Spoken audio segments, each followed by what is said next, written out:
Have you ever looked at your everyday life? Your morning coffee, your favorite gadget, maybe a quick moment with your pet, and wondered if you could actually turn that into income? Like creating content for brands, but without needing a massive online following.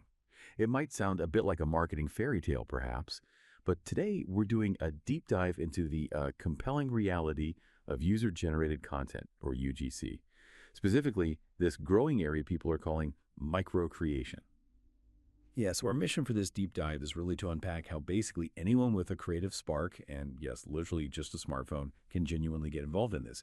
It's a rapidly expanding opportunity. We're going to explore the nuts and bolts, how it works, look at the market forces driving its growth, and reveal why it's quickly becoming such an accessible and potentially pretty decent side hustle right now. And this isn't just about making a quick buck. It's about understanding a really significant shift happening in digital marketing.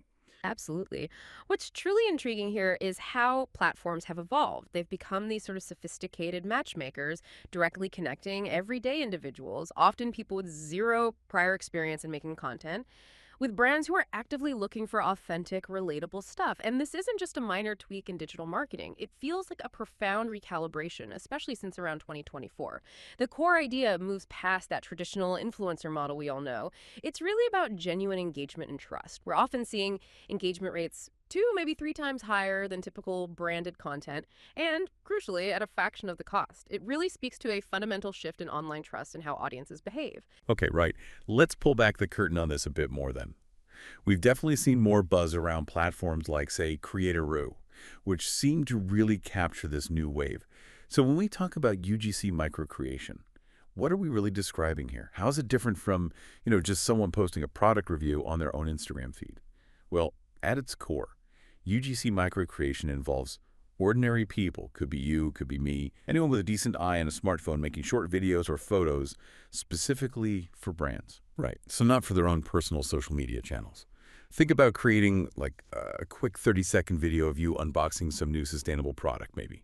Or perhaps a series of natural lifestyle shots showing a smart home gadget fitting into your daily routine. Yeah. The really critical difference here is that no followers required aspect. You don't need to be some macro influencer with millions of subscribers, and you don't need a perfectly curated Instagram feed to start either. Brands are buying the rights to use your content, not necessarily access to your audience. And this trend, like you said, it's been building serious momentum since 2024. It's reshaping how brands approach their digital presence, putting authenticity right at the front. Yeah, and if we connect that to the bigger picture, this whole model is a direct and frankly incredibly smart response to a challenge brands have been grappling with for years. Right. Which is the dwindling impact of traditional, super polished advertising. Consumers today, they're just savvier. They're wary of slick, corporate feeling ads. What really cuts through the noise now isn't some aspirational fantasy. It's seeing real people who look, sound, and live like them, using products in genuine everyday settings. So these platforms, they effectively act as this vital bridge, this conduit. They make it incredibly accessible for brands to source that raw authenticity and do it at scale. And of course, for everyday people to provide it. It's not just a win-win, it's actually an economic efficiency play too. The cost per acquisition using UGC can often be dramatically lower. So it offers a pretty substantial return on investment for brands that, get this shift. That definitely sounds like a clear path forward for brands. But I imagine for many listening, the immediate question is probably, okay, I get why brands want it, but practically speaking, how do I actually go from zero to getting paid for content from my couch? Let's really pull back the curtain on the workflow. What does a brand's request or brief look like? Yeah. And what does a creator actually do? That's a great question, and it's surprisingly straightforward, actually. Brands, let's say a company launching a new line of organic skincare or maybe an innovative pet toy, they'll post what are called creative briefs on these platforms. And these aren't complex multi-page documents usually. They're quite concise and specific. For instance, they might ask for just a 15-second video showing how easy their product is to use, or maybe a collection of lifestyle photos showing it integrated into a home environment. Pretty simple stuff. So as the creator, you browse these briefs, you find ones that resonate with you, things you might actually use or like, and you apply. Once you're accepted, you film the content right there at home or wherever the brief says, using your own creative take on it. You're essentially capturing the essence of the product in a way that feels natural and authentic to you. Okay. Once you're happy with what you've shot, you just upload it to the platform. And here's the really pivotal point, I think. The brands themselves handle all the heavy lifting of editing that raw footage, adding their branding, maybe music, and then distributing it across their channels, social media, website, paid ads, wherever. You, the creator, you just get paid per submission. That's it. Ah, okay. And this streamlined process is precisely what makes it such a flexible and, yeah, potentially a very profitable side hustle. It strips away all the marketing overhead for the creator. So you can just focus on the creative part. Exactly. Purely on the creative act itself. That really does simplify things for the creator, doesn't it? Putting the onus on the brand for that final polish and getting it out there. But this raises a really important question, especially for those thinking about this as a genuine side hustle. What kind of income are we really talking about here? Can you actually make a noticeable difference to your pocket, or is it more like marginal earnings, coffee money? Yeah. It's crucial to get a realistic picture of the earning potential. Yeah, the realistic earning potential is definitely key. And our sources give us some pretty compelling real-world examples that show just how impactful this can be. Take Alicia from Australia, for instance. She's a busy professional, has a full-time job. But by doing just a couple of these content gigs each month, she manages to earn around $500. Wow, $500. Yeah, and the amazing part, she says each piece of content only takes her between 20 minutes to an hour to create. That's incredible. That's super efficient, right? Easily fits into a demanding schedule and gives a noticeable boost to her income without a massive time sink. Okay, $500 a month for what sounds like just a few hours of creative work. That's definitely more than just pocket change. That could be a serious upgrade to someone's budget. It almost sounds, well, a bit too good to be true sometimes, doesn't it? It does, but that really is the power of this model. We also heard about Annalise. She similarly juggles her regular job, but picks up occasional gigs and consistently earns up to $300 a month. And look, these aren't isolated cases. The thing is, brands are often willing to pay anywhere from, say, $50 up to $250, sometimes even more, for a single piece of high-quality UGC. Right. It depends on the brief's complexity, the usage rights they need, that sort of thing.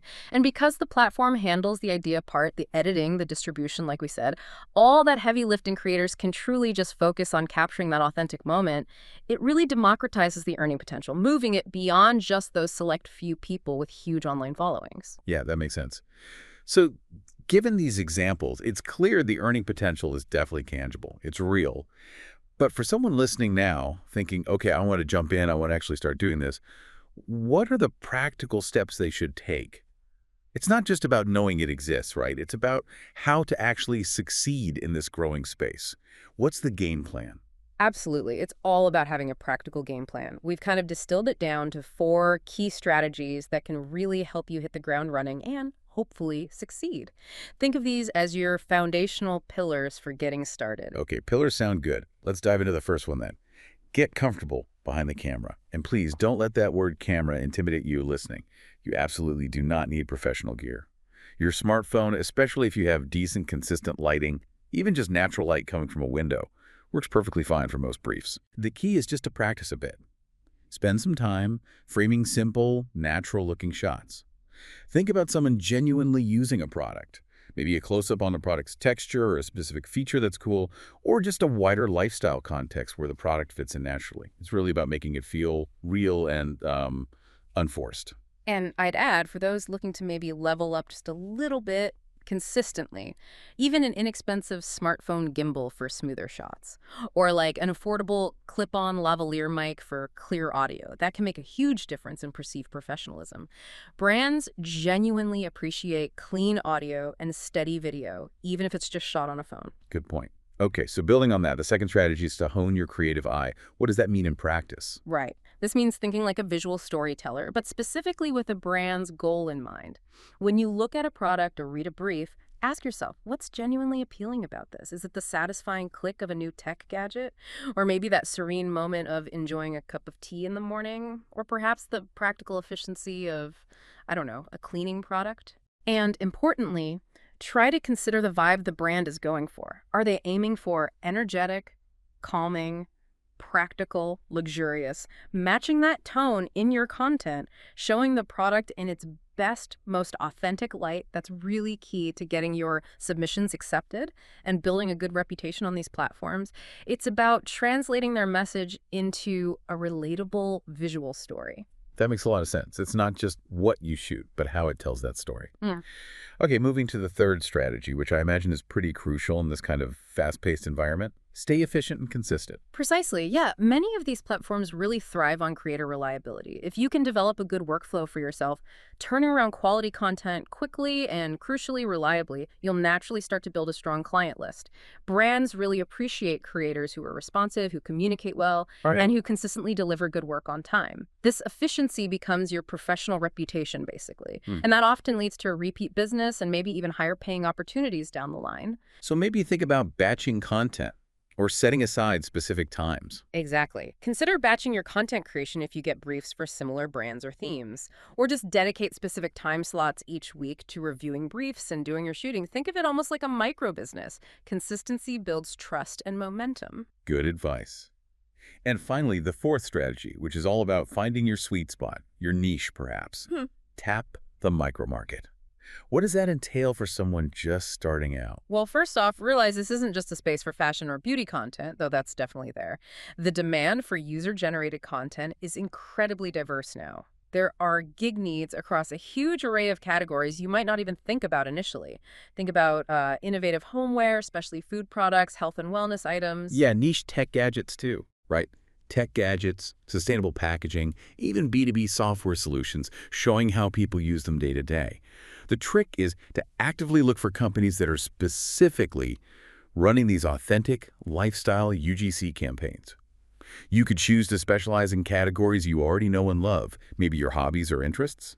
Or you could experiment broadly at first to discover an unexpected niche that really clicks with your creative style. Absolutely. The possibilities are genuinely much wider than you might initially think. And finding an underserved niche, that could definitely lead to more consistent work. Yeah, very. So, okay, we've broken down the mechanics, the income potential, the strategies for success. Stepping back a bit, beyond the individual creator. Yeah. What does this all mean for the bigger picture, the larger landscape? Why is this model working so incredibly well for brands right now? And what makes it such a powerful option for accessible side income in today's digital economy? Well, the effectiveness of this model really boils down to several key benefits that make it, frankly, pretty transformative for both creators and brands. Firstly, as we've hammered home, there's an incredibly low barrier to entry. You don't need a huge follower count or fancy equipment. All you truly need is that creative spark and, a willingness to try. Right? Secondly, it's remarkably flexible. You're totally in control. You choose when and how much you want to work, fitting it around your existing schedule, your job, your life. That autonomy is a massive draw for anyone looking for supplemental income. Yeah, that's huge. Thirdly, and this is really crucial for the long-term potential, it's highly scalable and sustainable. If you deliver good quality content and get positive feedback, brands will often come back to you directly. That leads to repeat business and, naturally, raises your earning potential over time. You can genuinely grow with it. Yeah. And finally, there's actually a surprising amount of creative freedom. While brands give you briefs, you get to interpret those briefs in your own unique style. You bring your individual perspective. It's not just about robotically following instructions. It's about infusing your personality into it. So yeah, it's this remarkably efficient fusion of freelancing and modern content marketing that truly democratizes content production. It opens up income opportunities for almost anyone with a camera and an idea. It really does highlight a fascinating intersection, doesn't it? Technology, marketing, individual creativity, all coming together. Yeah. This doesn't feel like just a fleeting trend. It seems more like a fundamental shift in how brands build trust and actually connect with their audience. Absolutely. And this shift has massive implications. Just consider the diminishing returns many brands see on traditional ad spending. They're constantly looking for more cost-effective, high-impact ways to reach consumers. UGC Microcreation offers precisely that. You get authentic content, validated by real people at a scalable cost. It also mitigates the risk of, say, one big influencer campaign falling flat. It diversifies their whole content pipeline. That makes sense. And for creators, it means a reliable, accessible path to income that leverages skills and tools they probably already have. It's this neat feedback loop where brands get the authenticity they crave and creators get paid for their innate creativity. So there you have it. UGC Microcreation offers a truly unique and, importantly, incredibly accessible way to generate income. It leverages your everyday creativity and really just that powerful little camera sitting in your pocket. It's a real testament to how the digital landscape is constantly evolving, opening up new avenues for income that are available to almost everyone. Yeah, definitely. And as we wrap up this deep dive, maybe just consider this. How this profound shift towards authentic, everyday content isn't just a fad, it's fundamentally changing the entire landscape of marketing. And think about what that means for anyone, really, with a smartphone in their hand. It's not just about earning a bit of extra cash, though that's great. It's about potentially being part of a fundamental change in how brands connect with the world and build trust. So the question to ponder is, what everyday product or experience could you authentically capture for a brand? And what hidden creative sparks might you uncover in yourself during that process? It's a fascinating question, I think, and the answer might just surprise you.